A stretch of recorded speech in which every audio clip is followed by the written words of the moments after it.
This time on Whatever We Want, we talk about Ant-Man and the Wasp, Quantumania. Spoilers, major, huge, big spoilers ahead. There are time codes down in the description. If you like to jump around to different points in the episode, we talk everything from Kang the Conqueror to how the post-credits set up Loki and the future of the MCU. Enjoy!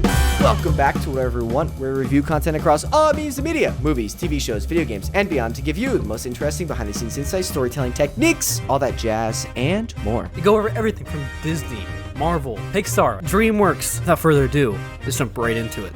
PreBanter, peanut butter. Daniel, how you doing, my friend? I'm doing pretty good, you know? Yeah? Slept pretty well last night. Nice. Yeah, we had a late night Civ session, but we didn't talk about what we're talking about this week because we wanted to be fresh. Because I'm actually pretty excited. We're getting back into like movie. This is our first, I think, like movie review of 2023. I think technically we had the sequel showdown, but that was like 2 in 1. Yeah. This is just dedicated to Ant-Man and the Wasp Quantumania. But before we get there, I actually have a ton of PreBanter, like kind of interesting movie news that I just want to talk to you about because I haven't talked to you about because we haven't talked about movie news in like 2 weeks because we did Valentine's last week.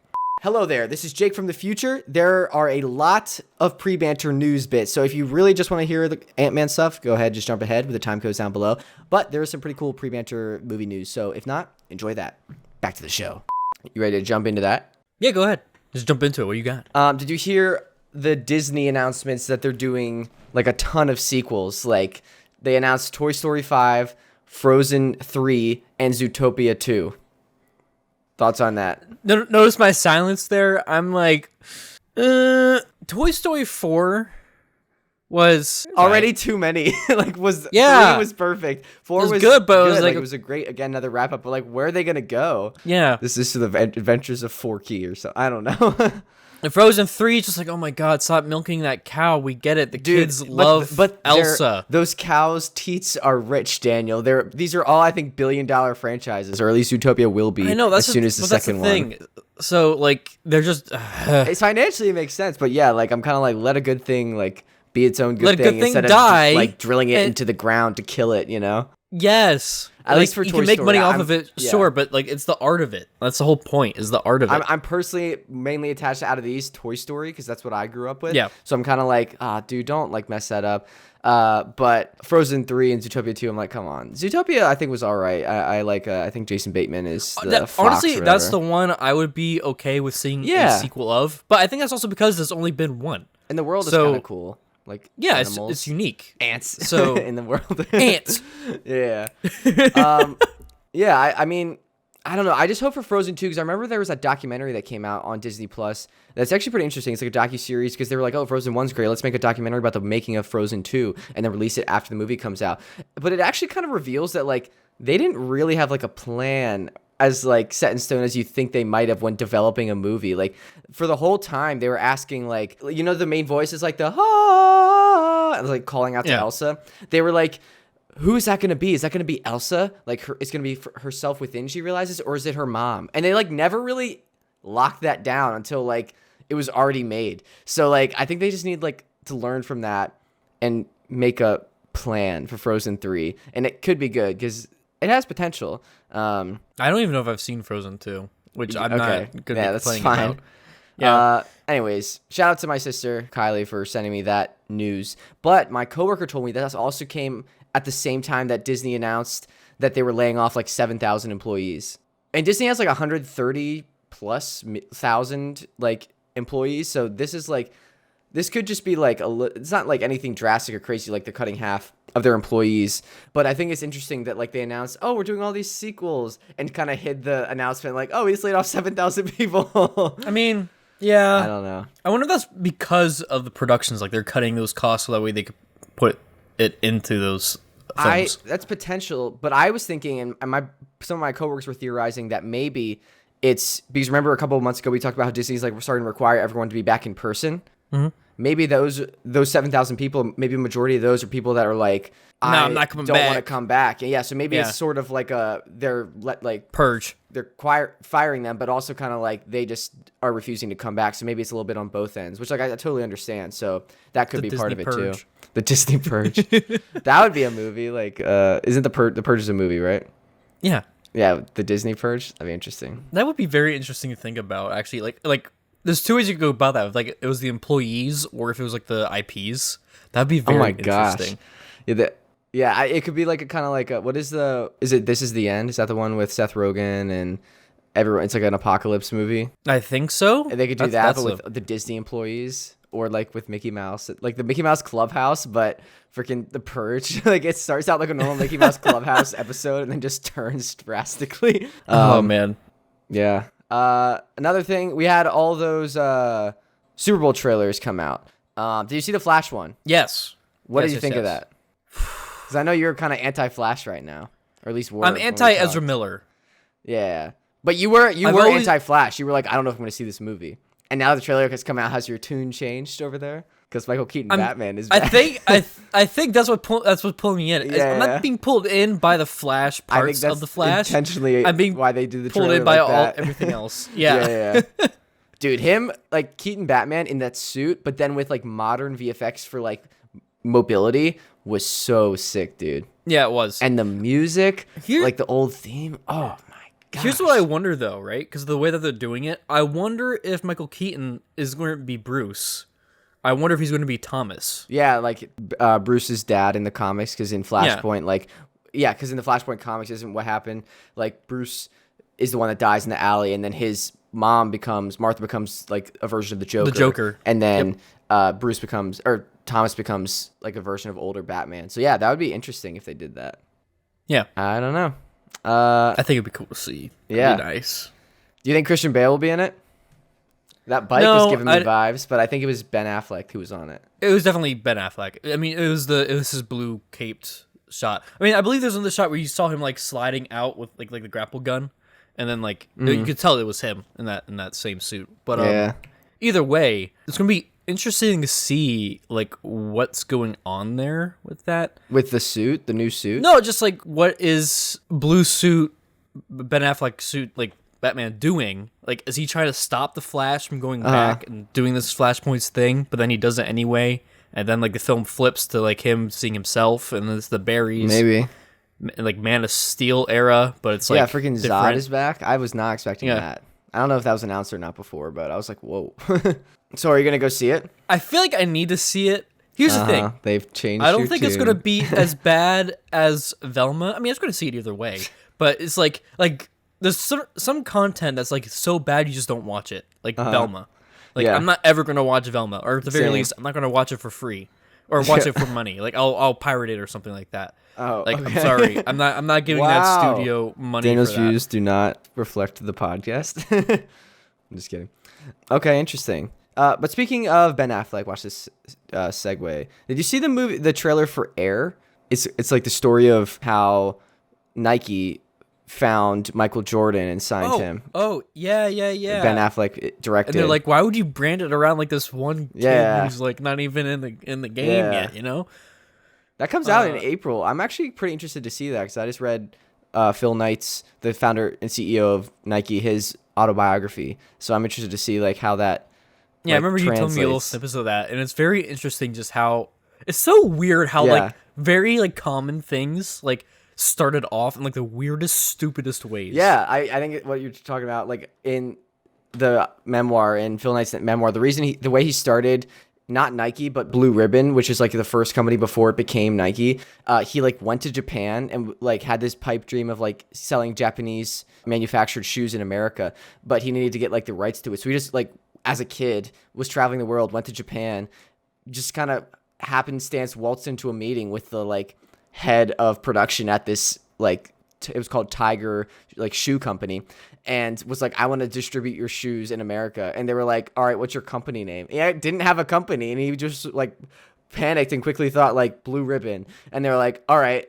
And then he started a company from that. Like, he didn't actually have a company, but like, I guess because back then they didn't have the internet, they couldn't like look him up or anything. So they were like, yeah, this kid's got a company. Like, that's legit. You know, you're doing your thing. And that's how like Nike started. Like, that's just crazy. I mean, a lot more happened after that, but yeah, it's a good book. Shoe Dog. But yeah, so that's interesting. But I don't know how to segue this next one. Speaking of movies, you remember Spider-Verse? That was a good movie, right? Yeah. Did you hear they're doing a Spider-Man Noir live action series? No. Yeah. When did they announce that? That was actually, I think, like maybe like a week and a half ago. But Amazon, I think, is helming. I think either Lord or Miller, one of them, or maybe both of them, are like helping produce, but they're not like heading it. I think someone else is heading it. But yeah, they're like taking Spider-Man Noir and doing like a live action series. I think that could be pretty interesting. Is it gonna be Nick Cage? I don't think so. They haven't said it, but that'd be hilarious. That'd be so funny. Yeah. Yeah. I don't know. I think it's like, I don't know if it's exactly like taking the Spider-Verse character and pulling him and putting him in a series, or if it's just like the Spider-Man Noir like character and making like a series centered around that. We'll have to see. I'm actually really excited for that. It depends on how far they go into that universe. Right. If they do that universe right, it gets very, very dark. And what was the I'd game? love to see aspects of that. Was it Shattered Dimensions? Yeah, Shattered Dimensions. I was gonna say Web of Shadows. It wasn't that one. But yeah, like there's a Spider-Man game back in the day that like there's like 4 Spider-Men in different dimensions, like different universes, and you play as each one. And Spider-Man Noir was one of them. I think that's my like the most. That's how I have most of my Spider-Man Noir knowledge is from that game. But that was a pretty fun game. Yeah, I like that. You know how Uncle Ben died in that universe? No. The Vulture ate him. Oh my gosh! Think we'll see that in the series? That's what I'm saying. It'd be really cool to see like Michael something Keaton dark again. like that, like a whole different like. Just eating Uncle Ben. Oh my god! With the Batman music playing. He like puts his head up for a second. He's like, "This isn't rice." What? What is that from? Very bad joke.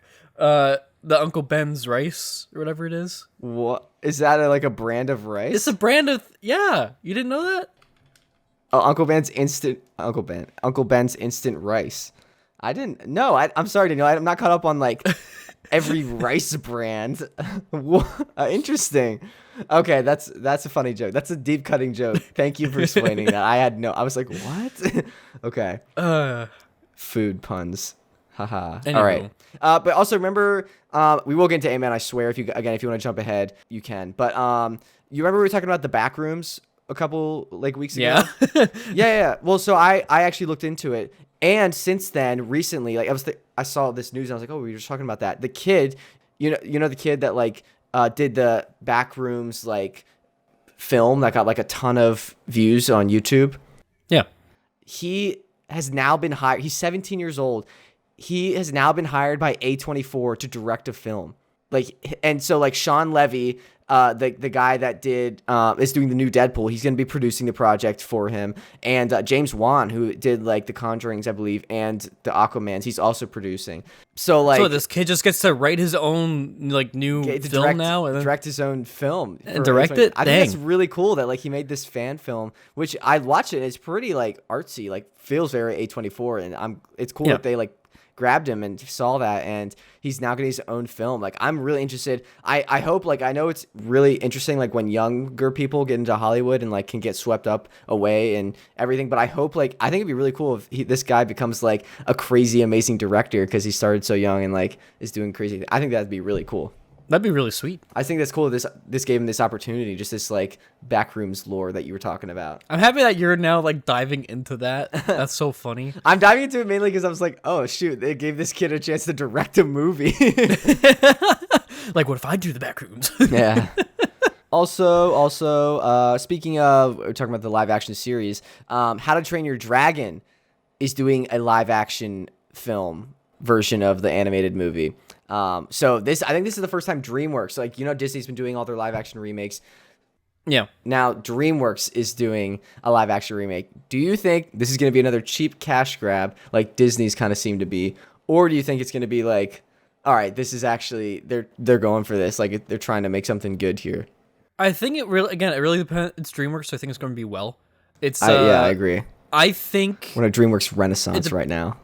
Yeah, it depends on how they do it. Like, if they are trying to make it live action, they have to find the right tone for that. And then they also need to make sure that they portray the characters properly within that tone. Like I guess what I'm trying to say is you need to make sure you're meeting your audience with that. I feel like if it's going to be live action, you're going to like want to be getting more and adulted up, mature. It doesn't need to be adulted up, but it needs to be more serious in a way, you know? I think they could do it. And you gotta do dragons right. Yeah. It's the same director that did the original animated trilogy. So he's coming back to direct the live action one. I think this is interesting because I think all of the Disney live action remakes are remakes of like movies from like decades ago. Like I think maybe the closest one that was remade time wise was like maybe Lion King to the live action Lion King, which was like 95 to like 2019 or 2018, whenever it was. Yeah. So I think it's interesting that like DreamWorks, this one is so recent. Like How to Train Your Dragon came out when, like 2010, and this is just like a decade later. So I think it's still fresh in everyone's minds, including the creatives, like how like the vibe of that and what that experience was like creating that movie. So I think I think it's a good thing. I think they will carry that over to the live action, hopefully. Yeah. Well, that's the thing. Is it going to be a remake, or is it going to just be a film in live action in that universe? I think it's a remake. Hold on, let me double check. Okay, that makes a difference there. Oh no, this is a remake according to Hollywood Reporter. Yeah. Okay. Do you think they'll do a live action Shrek? Oh my, or Kung Fu Panda? You know, How to Train Your Dragon makes the most sense actually thinking about those franchises because it's actually has humans in it. Well, I mean, Shrek has humans. Just like weird freaking Farquaad looking humans. Yeah, dude, that would be so. Dude, they get Markiplier be Farquaad. Oh my gosh. Or like I was thinking Danny DeVito. I don't know, that'd be funny. Oh yeah, dude, he could be the like he could be the frog king that croaks or whatever, you know? Yeah. Maybe. I don't know. We're just gonna fan cast a live action. We should do an episode where we fan cast a live action Shrek or something. That could be like a mini, totally maybe like instead of a full episode, like a YouTube video. We should start doing those where we just do like YouTube videos instead of like mini. I don't know what I'm saying. Anyways, we've been rambling way too long in pre-banter. You ready to jump into the main segment, Ant-Man and the Wasp, Quantumania? Yes. Ant-Man 3. What'd you think overall? You saw it last night, right? Honestly, I saw it. So going into it originally, I wasn't really that hyped for it. I'm not gonna lie. Like same. I feel like I've been like, I don't want to say like burnt out from Marvel, but like I feel like I've just been so much. Yeah. I feel like I just finally started to realize that like it's just been a lot. But like going into this and then seeing it, it was really well done. But at the same time, there are also some other things that were poorly done. Yeah. Like direction wise, yeah. I didn't really like it. Really? Yeah, I think it's great. In like looking back, it'll be a great like transition, like setting up stuff for Phase 5 and 6. But as a standalone movie and like a conclusion to Ant-Man, the Ant-Man trilogy, I think it was very poor, in my opinion. Yeah, there's pacing with it's always bring this up. Pacing. Get it right. Yeah, no, dude, I completely agree. Sorry, but no, I'm like the going back and forth between the two groups for like the majority of it. Like I get that, sure. And then like Janet, oh my god, dude, Janet pissed me off in this movie. Because yeah, speaking of the pacing, like freaking so much could have been avoided if she just freaking spoke up. But for like plot, and they were trying to protect you. They were like, we need to keep from Kang. What? Say the mother. Yeah. Whatever's name. Just say it. What they were trying to do, I think, like they were trying to keep Kang as this mysterious force, and, like build tension around him. But to do that, they just like created stupid reasons that Janet couldn't be like, his name's Kang. They were like, tell us, Mom, like what you're so scared about, and she's like, there's no time. And then they just proceeded to like walk 2 miles in silence, and I'm like, yes, you can speak when you're walking. Like, what do you mean there's no time? Like the pacing, it felt so weird because in the beginning, it was like a sprint to get into the quantum realm. Like there was like almost no time in the real world. Yeah. And then when they were in the quantum realm, it was basically just like, let's lollygag around so we can like not reveal who Kang is until like later in the movie, until it's like convenient. But there were so many opportunities where they should have just revealed who Kang was. Like normal humans would have been like, oh, I should tell you this guy's Kang. Like, yes. Well, here's the thing too, right? Outside of it itself, like we watched Loki. We know who Kang is. Yeah. We know. And I'm happy that they did bring back the visuals from the multiverse stuff to have that kind of connection, and with the end credits. Like the sacred timeline, you mean? Like those? Yeah. I think I agree with you in the sense, like, I like where this will be foundation-wise, setting up the future of where things are going with, like, incursions. Because at the end of the day, technically, Kang was right. Yeah, our King was right. I think the mark of a true villain. I think the saving grace of this movie is Jonathan Majors as Kang. He was fantastic. But yeah, like he's a villain that thinks he's right, and like he's technically right that like all these incursions, the Kang dynasty that we see at the post credits are like children messing around with the timelines, creating incursions, and he was trying to stop that. It's just the means that he was going about trying to stop that was by like killing trillions of people and like worlds and stuff. He was practically rebuilding what the Kang Yeah. that we saw was doing already. So Yeah. it's just really, really crazy. It reminded me of Thanos, where Thanos like believes what he was doing was right and like had good intentions, but just the means he was going about it was like bad. Yeah, exactly. But then that also brings up questions too. Like, is the king that we had in Quantumania the same one that we saw at the end of like season 2, or sorry, of season 1 of Loki, where I don't like, think so. 'Cause statue didn't there. he had like in these TVA cheek and- scars, I think, in this version that I don't think he had. Oh, the statue in the TVA. Oh, that one. Like, oh, you're saying so maybe the end of Loki season 1 happened. It's this same Kang somehow. Maybe he. Yeah, well, I mean, it's not, you're outside of time, so there's like what I mean, both cases, the quantum realm and Loki, are outside of the TVA or outside of time. So like anything could be possible. Yeah, so like it could be him before he was exiled, or it could be a different Kang that ended up having control over the TVA and then is part of like the dynasty somehow or something like that. So Yeah. there's a whole lot of stuff that's still unknown about that. So that's very, very interesting to see how that's gonna go. Yeah. But yeah, no, I totally agree. Like Janet just needed to open her fucking mouth. Like I know, dude. Like, she pissed me off so much. I was like, bro, just tell. Like, we've seen the trailers. We know it's Kang, but just bring it up. But yeah. So I said I don't think it was a good send off, like round out to the Ant-Man trilogy. And like Marvel kind of has things in trilogies. What do you think about this as like the final Ant-Man movie? I mean, it's different because it's not like the death or end of Ant-Man, because we know True. Ant-Man is going to be coming back. I'm not looking at the sense of like, oh, this is Ant-Man's totality, you know? Yeah, that's so true. I'm not really worried about in that concept. Like it's Yeah. that last movie, but it doesn't mean it's the end of what the character's going to be doing. Maybe it really, yeah. to me, depends on how they. I thought honestly, like when I feel like what they should have done for this when it came to the end, like third act, is either kept him in the quantum realm, dude. with Hope, Oh my god. Yes, I have Or some killed words him. about that. I was like kind of mad. Like things just felt convenient this whole time. And that's a great example. Like in this movie, things just felt convenient. Like the whole plot was like, we can't get out of the quantum realm, and then as soon as like Cassie gets out, she immediately figures out how to like open portals in Pull the them quantum out. realm. And I Yeah. know she was like working on that, but then like I just think like, what if I don't understand why she just sent a portal back there immediately. Like my thought is like, what if this could maybe like a Marvel what if? Like what if everything happened the same with Cassie? Like she saw the portal close, but what happened down in the quantum realm was that Scott sacrificed himself to destroy that portal and that key. And so he dies thinking like, oh, I just trapped Kang in there, so Kang can't get out. But it was Scott who died, not Kang who got sucked into that portal. And then Cassie just opens a portal for Kang again. Like, how does she know that Scott was the one that survived? that's that was literally what I was such a thinking. dumb play. But also, the orb is the whole freaking thing that they're fighting Yeah, this whole movie the for MacGuffin to is get the was orb. destroyed at this point, and then she And then opens. she's just like, all right, Yeah. this problem solved.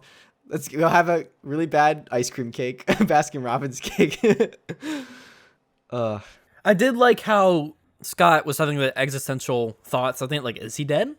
don't he's know, taken care dude. of, right? Like, no, like I like that he was thinking about that. I just that feel like he's he aware didn't of that. really learn anything. Like I feel like the mark of a good arc is that a character changes throughout, and Ant-Man starts doing this like happy montage, and then he ends doing this happy montage, but it's just like a little stressed, and then like is at the end like whatever, you know? No, here's the thing. I don't think a character needs to learn something every time throughout a story. I think a character needs to have a change or commit to a change throughout a story. What was his It doesn't change? necessarily. The change that should have been was that he was in the quantum realm. Yeah, so I'm saying what He was change stuck there. happened. That's what you're agreeing with my point that I don't think anything changed or anything happened. I mean, He just learned about Kang and then went back to his life. that's still somewhat of a change. I'm going to counter that with that statement, but it's not as big as what it should have been. Yeah. Like what I'm trying to say here is like they set it up that it could have been like, oh, this, like it's this drastic thing because now he has this new problem that he has to face, right? Because he's stuck in the quantum And they realm. kind of like write it off, joke it off, laugh it off. Yeah, and then to make up for it, they're like, oh, he's back home, but like, But he's a little worried. Ooh. yeah. I So, think the emotional through line they were trying to get was like the relationship between Cassie and Scott. But I didn't connect with it. I think this is another big problem I have with this movie. There were just so many characters like so much going on, which was like interesting. What are you eating? What was that? I was waiting for you to react. Sorry, I have to put a Pringle in my mouth. Okay. I think there were so many people, like so many things happening that there wasn't enough time to spend with any one person or one character individually that like I grew attached to anyone. Like I could care less about the like freedom fighter, like outcast. Yeah, like I didn't really care about. Like I feel like that whole thing could have been cut. And just like I mean, even our main characters, like I feel like we didn't spend a lot of time with Hope or Hank. Really, like no, I feel like they were sidelined. It's Ant-Man and the Wasp, and like the Wasp was like not in there. I don't know, dude. There's also like very like just bad direction in like scenes too. Like when Cassie was going, like when she was going through to like save the people, like she just drops from the ceiling at one point and then like starts beating guys up. Like she was literally just down the hallway. Why is she dropping from the ceiling now? Yeah. You know, the bad directing was the only thing that sticks out was when like all the freedom fighters, like the army comes to charge at the third act, and Scott is like giant man and like really cheesy. He's like, "Let's go," and I'm like, "What?" It just really took me out of it. What was it else? Oh, it was when Kang like took Janet and he was like, "Let's see how this goes, or let's see how they do." Right, like after like the whole orb, like he gets the orb back and he takes Janet right through the portal.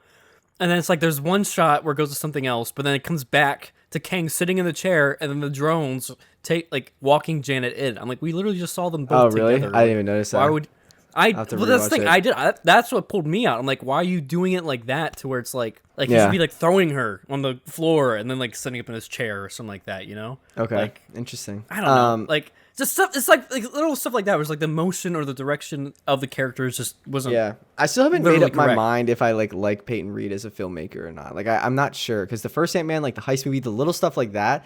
I think Ant-Man's supposed to be like a small story. Maybe that's the problem. I think the small story like Ant-Man is good, and they put him in this quantum realm, which arguably is the smallest of small stories because it's like microscopic. But it was like so vast. It was like this giant war, and like it just didn't feel earned after two Ant-Man movies that were like pretty cool small scale. Like this third one was just like, where did this come from?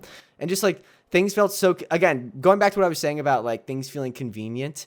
I think the most convenient thing that I was like, what, was just like the fact that Hank randomly found an army of 1,000-year-old of ants. Okay, no, I'll be honest. I thought that was funny. I think it was funny, but I was just like, that's so like convenient that they just happened to find this army. That's been like, I think again, it was funny that they just happened to have that, but I was just like, they're just like willing to help him go to war after like, it was just. Well, technically, he's their creator.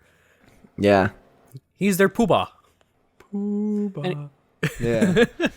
Yeah. But Anywho, Michael Douglas was kind of nerfed, but it kind of made sense because like I feel like he was like less jaded and sarcastic as the first one, which was like kind of refreshing actually, because I felt like he was like really like a dick in some of the earlier ones. But this one, he felt like he was like out of his element, which he was. So I think that continuation of the character made sense and was different, but in a good way. Yeah, well, I think that's also part of like the relationship between him and Scott and like the building of just that. Yeah, you know, it's the family dynamic, right? Because I think the last one he was kind of mad at Scott for doing the whole Civil War Germany thing, and this one I guess that kind of has healed. Yeah, yeah, that makes sense. So I do agree. I like that as well. Yeah, we have to talk about Bill Murray. Yeah, that was funny. What do you think of his addition? I thought him eating that little squid guy is like me with calamari or like with octopus. Like that's that's your most relatable moment. I was like, oh man, dude, like he knows the good meat, like the good stuff, but like eating it live like that, I'm like, I'm not sure if I'd do that. And like it's screaming, like that was a bit. I thought it was really kind of weird how much they were alluding to him and Janet like banging, like doing it. Yeah. And like Hank was just kind of like, that was so weird, dude. I have needs. I was like, yeah, not gonna lie, that kind of did hang on for a minute. He was like, how wild? And he's like, very wild. I just don't like to think. No offense, I don't like to think about old people like doing it. You know. Well, I don't think Hope did either, because she's like, Mom, Dad, and then Hank later on, he's like, there was this girl, Linda. You know, she wasn't you, baby. Oh yeah. Yeah. Again, like that stuff, I feel like this was such a short movie, like 2 hours, but like it was like so much happened. Like I feel like so much could have been cut, like the freedom fighters, like that whole, I don't know, man. Right. Well, let's diagnose this then, right? Yeah. What is the core of the movie that should have been there? And I think they were trying. Let's think about how we would have written it. It should have been Scott and Cassie, maybe, because I think there was something there, and I do want to talk about MODOK, but I think the whole like idea of like Cassie having PTSD because of MODOK and like the bee suit from when she was a kid is very strong, but they didn't like lean into that hard enough because again, they didn't spend enough time with any one character. I think that was the issue, is there were too many characters. I would cut back on some of that stuff and further flesh out like the Cassie Scott story and maybe even like the Hope and her parents' story, although I think that's kind of been done in the earlier Ant-Man stuff, so maybe not. But that's how I would start to approach it. Like, just focus on. I would just I'd remove all the freedom fighter, like Cassie trying to be like a warrior for the people kind of thing. I would remove that. Same. I totally agree. I think it should have been more of her trying to. I mean, I do agree it should be like her figuring out who she is with how they did that, but. God, it was very fucking stupid. It's like that very naive. We also do have to talk about MODOK in a minute, but yeah. Yeah, no, we definitely need to. But like, there's the very naive, like, oh, I need to help everybody I can. Like, it's important to help people when you can, but like, you can't help everybody. You know. But that's what being a hero is about. So that is a good value that you had at trying, as someone who's probably going to take up the mantle of Ant-Man, trying to help people. That makes sense. But yeah, man, like the. I don't know. What I will say though about those like the people and like the freedom fighters, as I'm calling them, which is just like all the people that were displaced by Kang, like the guy with the head, the environment design, just in the quantum realm, like that's why I loved the most out of this. I wanted to ask you about that. Like, have you seen Strange World yet? No, not yet. Okay, I wanted to ask you what you thought was better, like if you like the environments of Strange World or this, because I had found. I'm going to tell you right now. I don't know how Strange World works, but I'm assuming it's all on a planet, right? It's dealing with War Bridge of Space or anything like that. Kind of. It's like I don't want to ruin. That's kind of like one of the big revelations at the end. Is like okay. Well, either way, I'll say this. I do like how with the quantum realm, there's a lot of instances where you have reverse hyperbolic distance. What does that mean? So what that means is, like, when you're dealing with hyperbolic space, it's not like traditional 3D space. So like when I'm saying this, it's like when you see in the backgrounds how like they warp up in a way. Okay. So it's not like a hyperbole. Like, I could eat 10 horses. Yes, exactly. You got it. Got it. But no, like just the seeing that done like mathematically and like visually correct. Yeah. With like Kang's whole city and like going up and around. Maybe they should have spent less time doing that and more time on the plot. Maybe. Or even like when Janet like found those like weird pirate people and like she got the I forgot the flying about thing. that. Yeah. I did kind of like the idea that like they all spoke different languages, but then they drank this juice and like could understand. Ooze. The ooze, drink the ooze. Yeah, I do want to say that there was a lot of good, funny MCU comedy moments in this that like it felt very like I think that's some moments shined. Like I was laughing out loud at a few moments, especially like with Agreed. Paul Rudd. He's always great, you know. Yeah. All right, let's talk about MODOK. Yeah, we're bringing him up. There were a few moments where I like laughed and also like cringed at MODOK. Dude, here's another it's thing. So weird. Yes, very weird. I feel like they're playing in.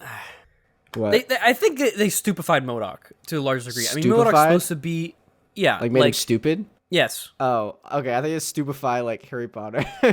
Stupefy.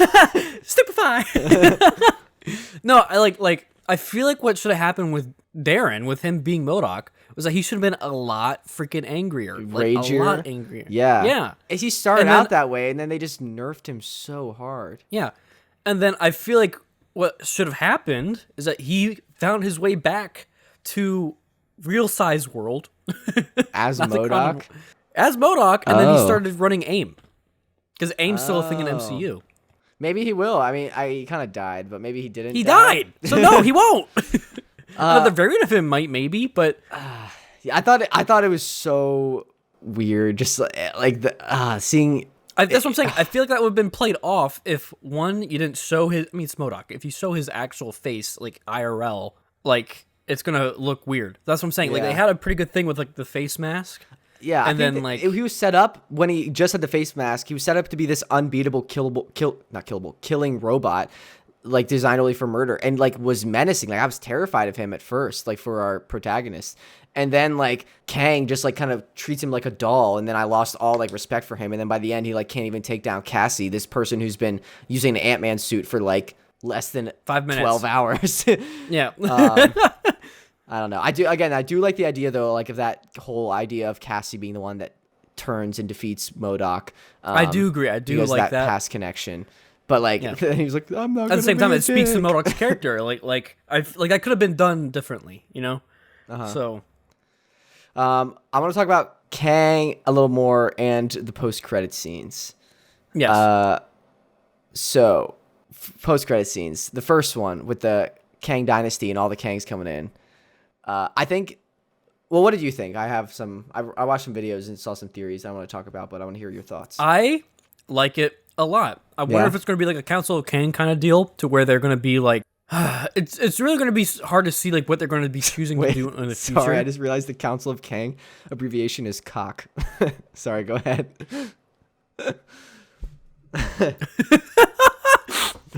That's a really big. Okay, anywho, because there's a lot of them. Anywho, Kang's passion. so oh my god, so like, but the thing is, with the Council of Kangs, it's like, do they recognize that the incursions are happening? And if they don't, then what are they going to do compared to if they do? I think they do. Right? I just don't think they care.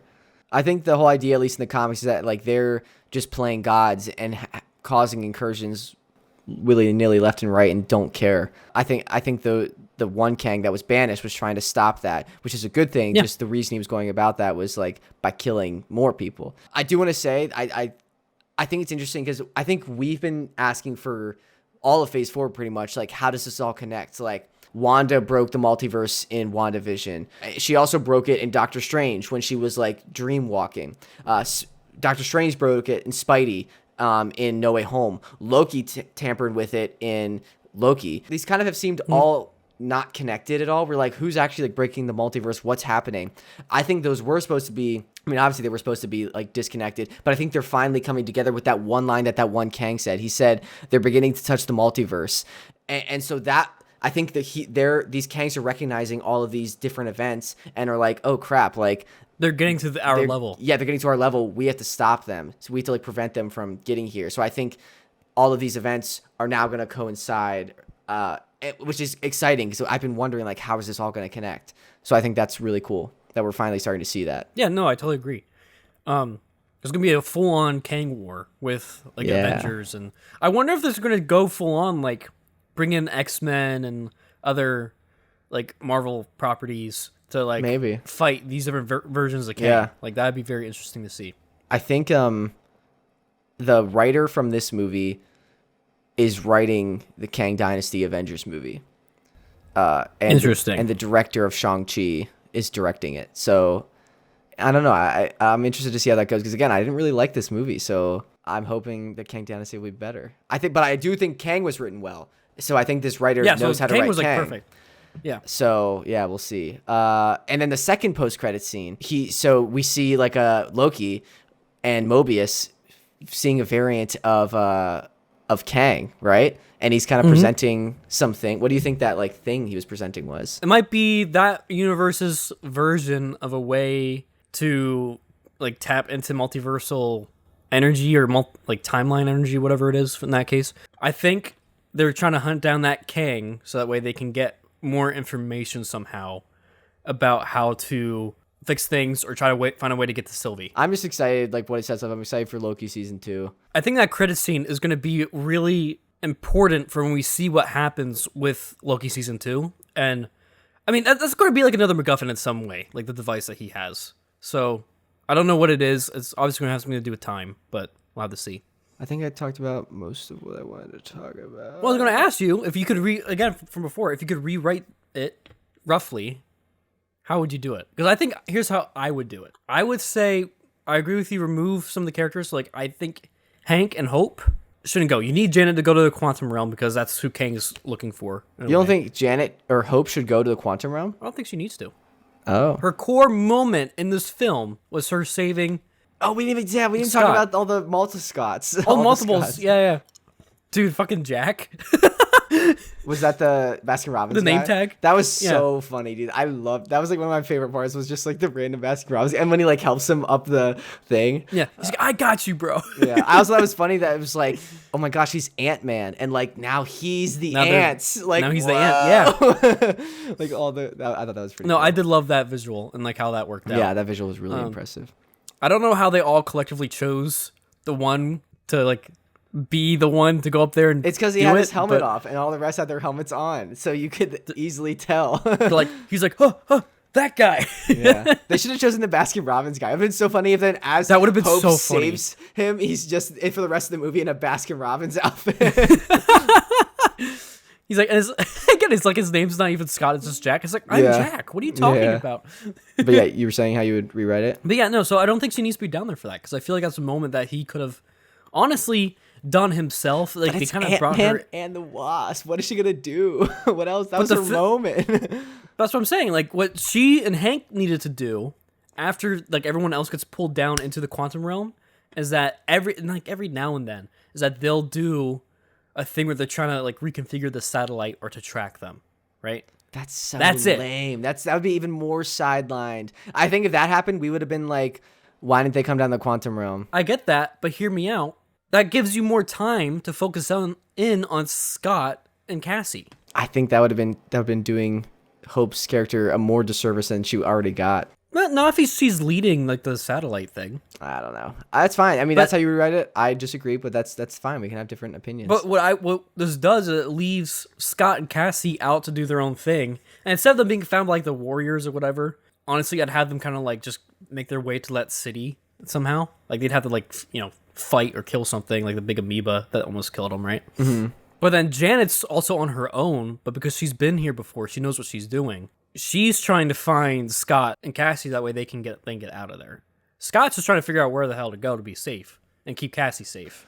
Interesting. And then that then creates a conflict between the two because Cassie's like she seeks like the police brutality of like the Kang drones or whatever. And then that would then be like, instead of her being like this whole like, oh, I want to fight a revolution, it's like her just trying to help in like these little cases, but then that leads to them getting in trouble. That kind of sounds exactly like what happened. I know, but it's cutting out like all the extra revolution stuff. And then I think there should have been more emphasis on the heist, which was getting. That's what Ant-Man is. I know. That's what I said about the first two. And there was no heist. I feel like there had to be a lot more emphasis on that. So yeah, we needed. What I'm trying to say is, I would be cutting out things to have more emphasis, and then to also give more time to Cassie and Scott. Okay. Because I feel like that's what's important in the movie. Yeah, that's kind of what I said earlier. Like, I think Cassie and Scott should have been the central relationship we focused on. Okay. Yeah. I want to run through, because we've been talking a lot about what we didn't like. I'm going to list 5 things I did like about Ant-Man and the Wasp Quantumania. Mm-hmm. So number 1, the environment design of the quantum realm itself, like we said earlier. Beautiful. Just freaking fantastic. Like, so there was that one shot where I think like the manatee, whatever stingray thing, like touched the water, and like there was like that blue neon trail it left was beautiful. I thought Kang City was the warp core, and he built the city around the warp core. That's what I thought too. Yeah. I also, number 2, I got Paul Rudd's comedy. He's a comedic genius. Freaking Baskin Robbins guy, dude. Oh my gosh.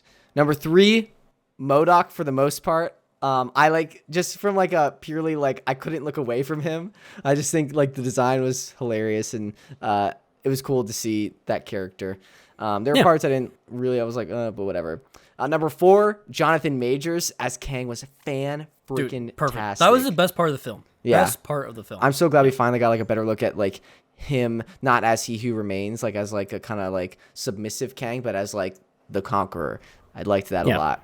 And number 5, the trailer music. If we didn't get anything else except for the Yellow Brick Road cover, I would be happy. Like that it has been stuck in my head for so long, and it's just so good. It's gonna be stuck in my head until the end of time. Yeah. Get it? All right. I want to hear your ranking. I agree with all that. Of the 3 Ant-Man movies now.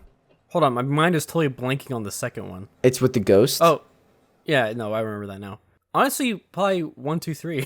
Same. Honestly, I think the order they came out, like the first one, the most. The second one, like serviceable, and the third one, not a huge fan of. So, yeah. The difference is, I still think 3 was good. I don't think it was as good as the other ones. But again, like you said, you didn't like it. I still liked it. Like, I'd watch it.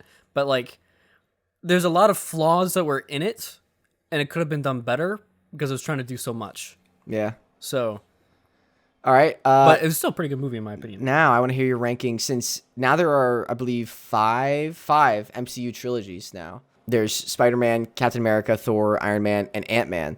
So I want to hear your ranking of the MCU trilogies now. Oh, that's tough. Okay, so now that Ant-Man and the Wasp Quantumania has come out, we have 5 MCU trilogies. So I want to rank the MCU trilogies in order of bestness. Number 5, I'm going to say is probably Thor. Really? Well, there's been Thor 3 elevates it I was for thinking me. I was thinking of 4 as well. No, so, that's not in it. never mind. But Thor 2 was so bad. Thor 2 brings it down. It's not. Yeah, I know we always rag on it, but like one is decent and 3 is fantastic. So 3 is fantastic. I will agree to that. I feel like the only one out of those 3 movies I'd watch though is probably Thor 3. So that's not I'm going to put that at number 5. Okay. Number 4 probably Ant-Man. Because yeah. I would go back and watch the first one, but the other 2 I'm like, I know what happened. I'm good. I don't really need to rewatch. Number 3. Wait, what's left? There's Spidey, Iron Man, and Cap. It's between Spidey and Iron Man. Yeah, for number 3. Yeah, and honestly, I'm probably going to say Iron Man. Yeah. I don't know. Maybe not. Iron Man 1 was good. Iron Man 1 was great. And I don't mind 3. I like 3 a lot. People hate on it, but I like 3. Yeah, 3's man. Dude, 3, I like it shows like Tony Stark without the suit, you know? But then he goes back to using it either way. You like 2 better than 3? Yeah. Really, with Whiplash? Yeah. I disagree with you. Interesting. I like 3 better than 2. I don't like how things kind of. I'm sorry, Jon Favreau, my boy. No, I like 2 more than 3. 3 was it's like there was this change for the character, but then he went back to just being Tony Stark either way. So the movie felt mute. So, anywho, yeah, I'm gonna say then Iron Man, then Spidey, then Cap. All right, interesting. That's pretty similar to mine. I think basically mine is the same, except I flip Ant-Man and Thor. I think Ant-Man's my bottom. I didn't, like, it's fine. Just I think the other ones are stronger, and I'd much rather watch some of those other trilogies or movies in those trilogies before I go back to watch, like, Ant-Man 2 or 3, honestly. Yeah. So then I've got Thor. Thor 3 does elevate it a lot. Like, honestly, these are all solid trilogies, I think. Like, at least the top 4, in my opinion, are like, very good. I like Thor a lot. First makeout movie is Thor 1, so that elevates it as well. And then Thor 3 is just fantastic. I think maybe the taste of Thor 4, knowing that that's after, maybe is like lowering it a little bit, but I don't know. And then Iron Man is my number 3. Iron Man 1, again, it's just fantastic. And RDJ's charisma, can't beat it. Number 2, I've got Spidey. As well. Just like those are just solid movies in my opinion, and do Spidey pretty well. And then Captain America, man. I've got a Civil War poster on my wall right there. Just Captain America 2, The Winter Soldier. I talk about it all the time. It's just Captain America. I'm surprised that it did so well, but it did. Yeah, that's everything I had. Any other final thoughts on Ant-Man and the Wasp Quantumania? Oh, I want to know. I like how Quantumania has Ant-Man in it. Yeah, okay, yeah, that's pretty lettering. Good. Well, how did you see it? Did you see it in IMAX? Yeah. Or did you? I did too. Nice. Yeah. I saw IMAX 3D, so it was popping. Gotcha. You got to see those. But no, hold on. Quick question. Yeah. How old are the characters in universe now? Because like Scott was, well, I guess Scott's more variable because of all the time travel stuff. Yeah, because Scott. Yeah. Cassie was how old before he was gone? Cassie was like in Ant-Man. She was like 7, maybe like 10, maybe between like 7 and 10. She actually had a birthday, so we probably could know her age. Yeah. And then a couple years passed, and then Ant-Man 2 happened, and she wasn't really in that. And then there was a 5-year time jump because of Endgame. It's like 2023. I don't know. I think this year is actually the year that the blip ends in the MCU. 2023, yeah. Right? So I don't know. She's probably which is weird. A late teenager. Yeah, because like Kang, in the promos was like, I can get you that time back, you know. So I thought it was like going to, I don't know, like him going back and like being with a younger version of her. Yeah, I think it's interesting. It's probably interesting from Scott's perspective versus everyone else, because Scott technically wasn't blipped, but he still missed 5 years because he was in the quantum realm. But he came back, realized everyone was gone, and blipped. So that's interesting. He kind of got the worst of both situations. He wasn't blipped, but he missed 5 years. But he still came back and had to realize and come to terms with everyone being gone. That sucks. And he's the only character that had to deal with that. Maybe he wrote about it in his book. I don't know. I was there for 10 hours. When I came back, I would love if they explored that unique character's perspective. I feel like that wasn't really touched upon. I think that could have been maybe like a bit of an emotional point. Maybe like when Cassie's coming at him, like, what have you done with your life? Maybe he could have like started to break down, and not in that moment, but like kind of start to explore like, holy crap, like I lost 5 years and had to come to terms with everyone being gone. Like that he's the only person that had to deal with it. That's interesting. I didn't think about that. That's a really unique perspective on the character. To be fair, I feel like that was illustrated a lot in Endgame with how frantic he was. Yeah, true. Because he was like, I can't stop thinking about it. I can't. But because there were so many characters in Endgame, like it didn't really like dive deep into it. I would love to see like what that does to a person. Kind of what they did in Iron Man 3 with like the PTSD of Tony Stark with Avengers. I would love to see the effects this is having on Scott. You know? Totally. Yeah, like that. It is something to see like everyone dead, and then like when he went to the memorial and he saw like his name on the list. Yeah. Like maybe that would have been how I rewrote it. What was all of this? Well, you were asking me earlier like how I would have rewritten it. Maybe that would have been how if I was like completely overhauling everything, that would have been Scott's journey, is him starting out kind of like not having PTSD, but like in this kind of distressed state. After dealing with that, instead of him being like the top of his game, like I saved the world, maybe him like in a more like fragile state, and then him going through this adventure, reconciling with Cassie, and then coming out, then to become like this everything's great person on the other side. Maybe that's the change I would have seen. Maybe just an idea. Yeah, no, I think that would have been a cool difference to see. Yeah. Yeah. You'll see our Ant-Man 3 fan film coming soon. All right. You ready to jump into the next segment? Yeah. I actually don't have a TTT or a draft. So unless you want to do a quirky query, we can jump into patron shoutouts. I thought you said you had a couple quirky queries. I did have a quirky query. This is like the classic one. I think it was on Family Guy. It was just like the go-to question. How many fourth graders do you actually think you could take at once? Like in a fight. I thought we already did that. I thought we already did this one before. Did we? I don't remember. Maybe we did. If not, maybe our answers have changed. So let's do it again. Yeah, true. So let's do it again.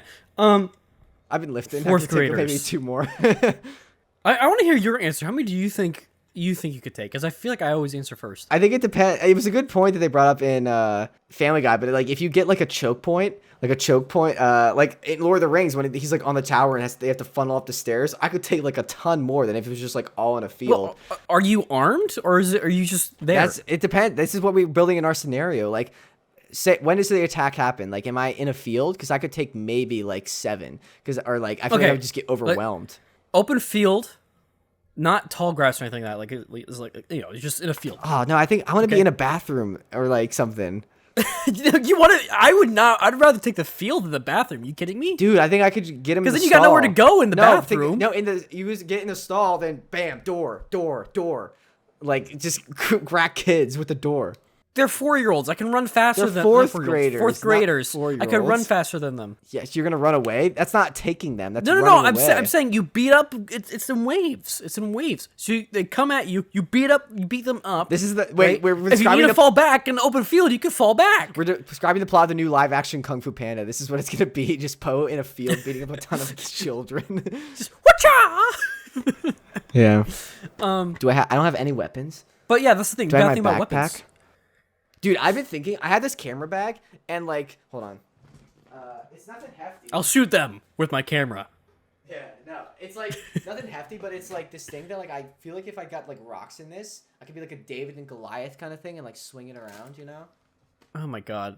All right, here I got it. This is the scenario. You're at a TMNT convention. You have the weapons of one of your favorite Ninja Turtle. One of the turtles? No, it's your favorite one. So who's your favorite one? You can't think about the weapon. Who's just your favorite? You don't know the forces are coming. Leo is? Yeah. So you have the swords. So that's your weapon against fourth graders. You have 2 swords. Dude. Mine, I'm going to say is Donatello. So I have the staff. So I think I'm gonna do worse than you if you have freaking swords and I have a stick. Yeah, dude, I would be going to town. Wait, so we're at the convention though, right? Yes, we're at With, a like, booths TMNT and everything convention. everywhere. So they could have weapons too, potentially. They could have mini like. It's like that episode of South Park shurikens. where they buy the weapons from the one guy. Yeah. So that's interesting though. But that's the thing. I don't That's think the if setting they had of this weapons, battle is a TMNT convention. you can't let them get close. And honestly, you might have a better weapon for that. Because my katanas are yours set up shorter. for shorter and slicing, right? Right. So I can do big motions to like get them off of me, but you have the range, so you're able to like. And doesn't Donatello? just In whack some and iterations, he has like a spear that like retracts out of like the front of his like a point, a spike. I mean, there's a lot of different variations of. It depends on what how Donnie's stingy does. I was on my Donatello replica Yeah, weapon. dude, there's some versions of Donnie's staff where he like integrates it with a bunch of tech and he will like unfold and like do all like have shoot. freaking rocket launchers and shit on it. I That's, know, like, one of the knowing me though, I would not latest spend the versions. money on that. So I just have like a regular like martial arts bow. Well, who staff. said you bought it? What if it's just there? What if somebody else brought it there? I just took Because it. you're at the convention. Okay. Yeah, you grab it. Yeah. All right. We never gave so- a number. What? I'm just thinking of the scenario. So I'm at a TMNT fan convention. I have a bow staff. If we're in a crowded convention center, I feel like they could either sneak up on me or it'd be good because I can just like funnel them. With a bow staff, I think I could take like 50, honestly. I'm gonna say with katanas. Now that I'm thinking about it, I probably have at least 100. 100? Before I probably get exhausted. Yeah. Yeah, dude. I would go to town. I would go to town. So bad me saying it like that, but I would go to town. Are the fourth graders like scared? Are the fourth graders scared of your katanas or just like zombies charging you? They're fourth graders, so they are. They You don't they have will any emotional remorse for just slicing through fourth graders? Nope. Dang, I feel like that would slow me down. Is the like emotional damage I'm doing by pelting kids with a bow staff? If they're coming at me to kill me, especially if they have like their own little knives or shurikens or their own little things, I am taking them out, Jake. If that's the thing, the moment anybody comes at me and risks my life, their life is forfeit. What if they're coming up to you? What if this is like 100 kids coming up to you trying to get autographs for the podcast, but you just see them as enemies, so you start slicing through I just start seeing red. It's just like, done. Yeah. The Doom music starts playing in my mind. Da da da da da da. Oh my gosh. I think 100 is so many. I don't think you could take 100. I think I get to 100, but it would be rough once I got to the 100th one. Dude, 50 people is like so many though. 50 children. That's like, I'm just thinking about like in my mom's classroom I helped out, and that's second graders, and there was 20 of them, and I got overwhelmed at one point. They all like, I came back one day as like one of my last days, and they all hugged me. But you didn't have a bow staff. True, I wasn't also like intending on attacking, and I didn't have a bow staff, so maybe that would have been a different story. Oh man, see, my biggest fear would honestly be because there's like the early growers, so it's like the bigger ones. Oh my gosh. Oh yeah, is this a mix of men and women or boys and girls, or is it just like? No, I think you need to have a mix. What if it's a pack of be like all 50-50, the growers, Daniel? Like, it's like that's different. You know how The Rock was like when he was like in 5th grade, was like a giant or whatever, like in high school. That's what I'm saying, what if dude. it's just like a ton of The Rocks in fourth.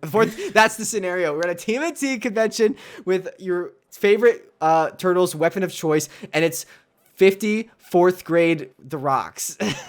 Can you survive? I don't think I am. If it's The Rock. 50 or 100. You chose 100. Well, no, you said you're saying a different question now. If it's 50, can you survive? And I don't know. Yeah. That'd be even with katanas, man. Because I feel like if they even. Well, that's the thing. Guy also asks this again: are they armed or are they not? Are they just like charging at you, or do they have weapons? I think it's a mix as well. Some of them are just charging, but while those are charging, you're dealing with them. The others are gearing up with fanny packs of weapons because they're The Rock, and they just have rocks. Oh my gosh! Yeah, honestly, if they start throwing rocks at me, I'm screwed. Because I just have a freaking bow staff. I can't deflect anything. If these 4th graders were intelligent. Well, that's the point. I guess because they're fourth graders, they're not, so they wouldn't get rocks. Yeah, they're not going to coordinate or anything. I mean, also, where are they going to get the rocks? They're on the convention floor. So they'd be throwing, what, like comics or like pins? Dude, I'm scared of shurikens. Shurikens I can see, but do they know how to throw it properly? No, they probably do some friendly fire. That probably actually help out. Oh, dude, that'd be so freaking funny, actually. Oh, my gosh. All right. I think we need to move on. We might have to open this discussion for another time, but that should be a whole podcast, honestly. Yeah. No, that's the thing we need to do. Battle scenarios as a podcast of different I stupid just enemies. love the setting of a TMNT freaking convention. That's really funny. All right. Ready to jump into patron shoutouts. Yeah. Cue Epic Stars music. Boosh, got Patron Lori, Frank, Rick, Lisa, Evan, Tony. Thank you so much for pledging the tier. If it gets you the shout out, if you like, just pour us over on Patreon, like it's down in the description. You get the audio episode early, special benefits, cool perks, all that jazz, and more. Thank you seriously, sincerely to our Patreon supporters who really seriously appreciate you. Yeah, if you want like early access and stuff to the audio episode, yeah, check that out. All right, ready for cool comments? Yeah, what we got this time? So Josh McIntyre said on one of our episodes from a few weeks ago, on the James Gunn episode, since I'm in Australia, the video came out February 1st, the James Gunn video, and I thought they released it then as a laugh. Now I realize I'm stupid and forgot it's in America. Well, Josh, you are not stupid. You listen to this podcast. You can't be dumb. We just talked about fourth graders. Fourth graders.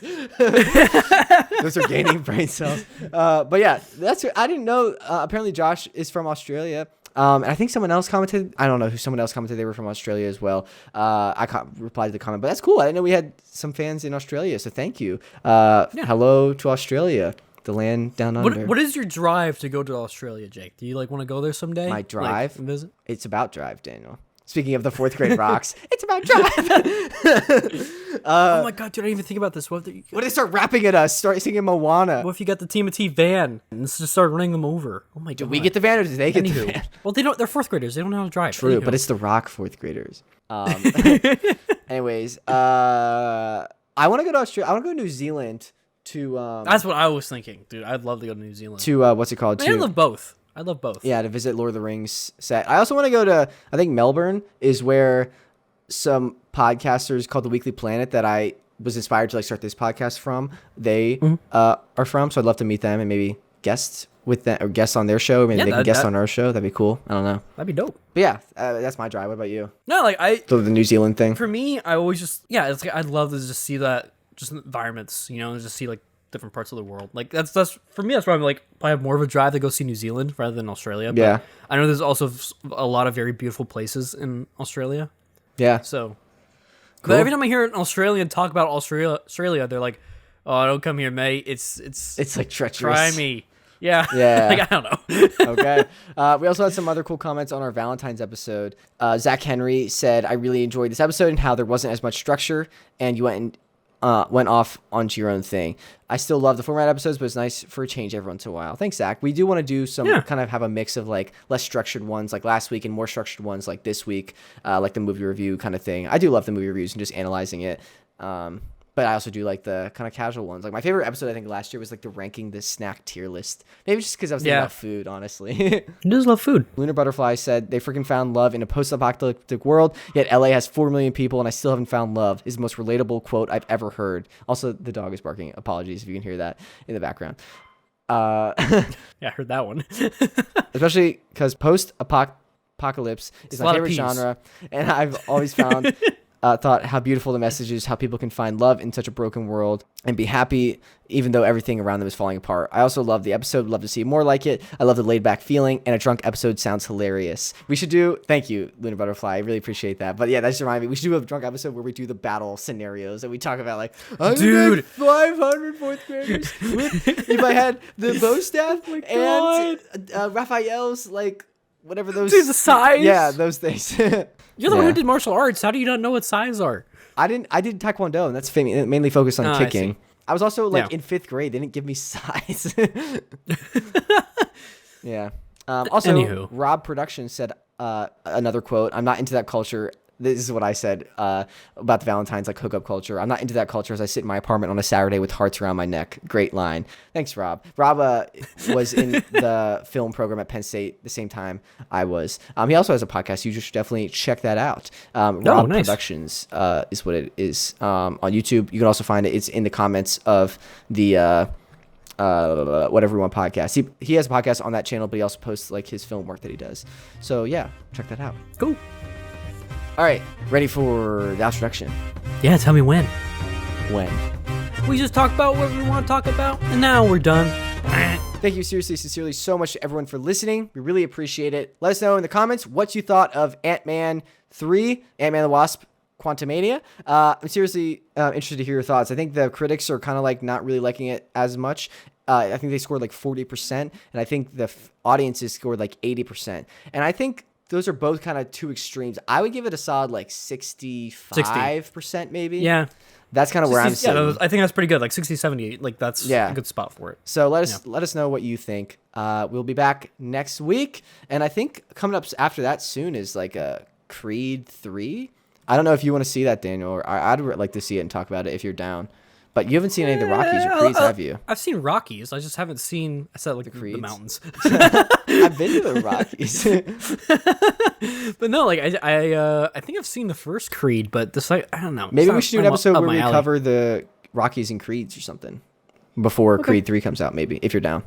Well, that might be a stretch, but when does Creed 3 come out? 2 weeks. Yeah, I can't watch all that in 2 weeks, dude. Yeah, I've seen the Rocky movies, but like... Well, we can just watch the Creeds maybe then. Okay, yeah, Creed that's 1 and 2. possible. It's just 2 movies. Come on. I have to rewatch everything then. All right. Yeah, see you next time. Goodbye. Bye. Mandalorian also comes out March 1st. That's coming soon.